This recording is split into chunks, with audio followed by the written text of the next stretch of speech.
தப்பு. ஆவடிங்கிற பேர் வந்து சோழர் காலத்துலேருந்து கல்வெட்டுகளையும் இருக்குது, வெள்ளைக்காரனோட ரெக்கார்ட்ஸ்லையும் இருக்குது. ஸோ அதனால ஆவடிங்கிறது தொன்மையான கிராமம், ஆங்கிறது மாடு.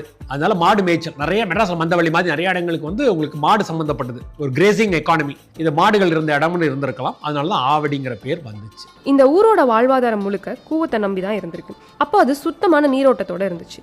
அதுல இருந்து தண்ணி எடுத்து விவசாயம் நடந்திருக்கு. வெள்ளத்தை தாங்கி மண்ணை வளப்படுத்தி இருக்கு.